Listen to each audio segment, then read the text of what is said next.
Saludos. En un día como hoy, del año 460 a.C., pudo haber nacido uno de los más grandes filósofos que han existido a través de todos los tiempos.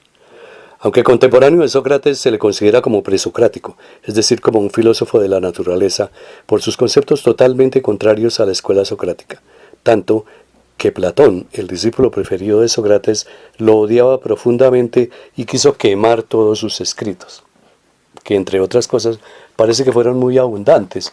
Se dice que escribió alrededor de unos 70 libros. Este propósito sí se vio realizado siglos después con la destrucción de la biblioteca de Alejandría, por lo que de Demócrito se tienen apenas unos cuantos trozos de estos libros y lo que Aristóteles escribió de él. Este filósofo sí lo admiró, aunque refutó muchas de sus teorías. Las ideas de Demócrito pasaron desapercibidas por muchos años.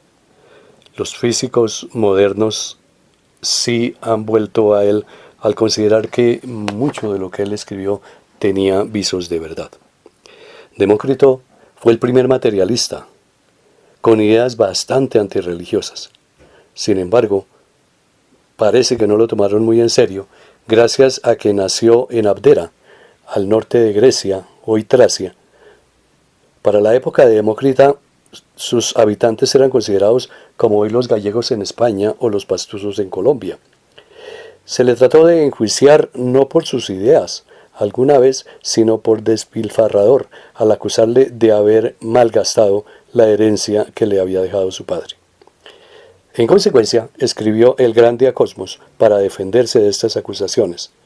Paradójicamente, el libro fue tan bueno que por plebiscito popular obtuvo un premio que superó en mucho lo que había recibido de herencia.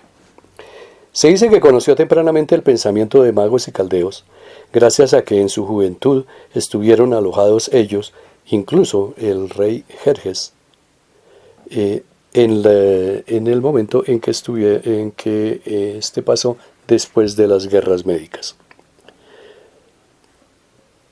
Posteriormente tuvo varios viajes. Estuvo en Persia, en India y principalmente en Egipto, donde duró 5 años adquiriendo conocimientos en matemáticas y geometría. Viajó a Atenas para conocer a Sócrates, lo conoció pero no se le presentó porque lo consideró muy tímido. Se quejaba de que nadie lo reconoció, a diferencia de su discípulo Protágoras, que fue ampliamente reconocido en Atenas. A su regreso a Abdera, se reunió con Leucipo, a quien se consideró su maestro, pero más que todo su compañero, con el que tuvieron largas conversaciones y al parecer las teorías de Demócrito eran más bien compartidas en conjunto. Sin embargo, se atribuyen a Demócrito por ser quien las escribió. En su pueblo se dedicó pues a aprender primero, a enseñar y a escribir. Se dice que duró 90 años. Sin embargo, la fecha de su muerte más probable fue en el año 370 a.C. Demócrito creía que había que disfrutar y comprender todo lo de la vida. Comprender y disfrutar eran una misma cosa para él. Valoraba la amistad y consideró el buen humor como el objetivo de la vida. Le decían el filósofo que ríe, y dedicó una importante investigación filosófica al origen y naturaleza del entusiasmo. Dijo que una vida sin regocijo es un largo camino sin una posada. Pero las mujeres, los niños y el sexo le desconcertaban.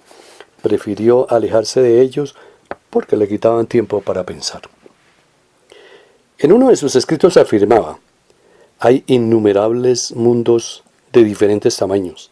En algunos no hay sol ni luna, otros son mayores que el nuestro, y los hay que tienen más de un sol y más de una luna. Creía que se habían formado espontáneamente a partir de la materia difusa del espacio.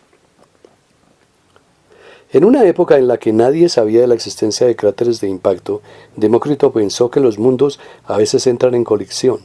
Creyó en algunos mundos estaban habitados, mientras que otros no tenían ni plantas, ni animales, ni agua. que las formas más simples de vida nacieron de una especie de cieno primordial. Conceptos que aprendió y convirtió años más tarde en el Renacimiento Giordano Bruno. Enseñó que la percepción, la razón por la cual pienso, por ejemplo, que tengo una pluma en la mano, era un proceso puramente físico y mecánico, que el pensamiento y la sensación eran atributos de la materia reunida de un modo suficientemente fino y complejo y no de algún espíritu infundido por los dioses en la materia. Ese concepto mecanicista es otra característica de los atomistas. Cuando uno se pregunta por el porqué del origen de algo, se pueden tomar dos caminos. Explicarlo como la finalidad por la que se hizo. Eso se llama concepto teleológico. ¿Para qué se hace un barco? Para navegar por el agua. Eso es un concepto determinista. Pero si se indaga qué circunstancias anteriores causaron este hecho, es un concepto mecanicista y es la base de la ciencia. Una de las máximas de Demócrito, todo lo que existe en el universo es fruto del azar y la necesidad. Es una noción que toma la física cuántica de nuestra época. En la resolución moderna mecánico-cuántica de este problema, la certidumbre y la regularidad aparecen en la forma de hechos que son promedios tomados sobre una distribución de reacciones de probabilidad variable. A medida que aumente el número de procesos aleatorios que contribuyen al promedio, cabe predecir con una precisión creciente qué es lo que va a ocurrir. La concepción de Demócrito es compatible con esas creencias actuales.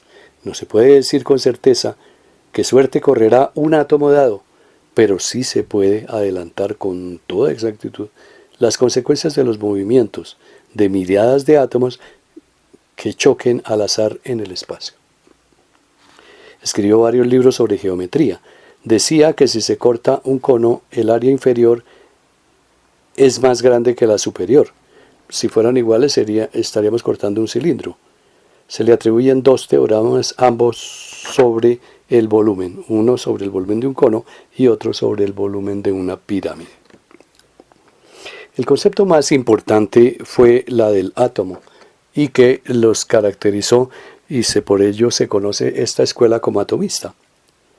Si Newton llegó al concepto de gravedad por una manzana, Demócrito le apareció la idea del átomo por el pan. Un día entró a su casa donde acababan de hornear pan y le llegó ese olor. No se contentó con el placer anticipado de la delicia de un pan recién hecho, sino que se le ocurrió que si una parte de ese pan le había llegado a su nariz, era porque estaba formado de muchas de ellas. Entonces todas las cosas estaban formadas de esa forma. Así, si se tuviera un cuchillo tan fino que cortara cualquier cosa hasta llegar a un objeto que no se pudiera cortar, tan pequeño que no lo podemos ver a simple vista, ese ladrillo esencial sería la materia primordial, el átomo, que quiere decir indivisible, que no se pueda cortar.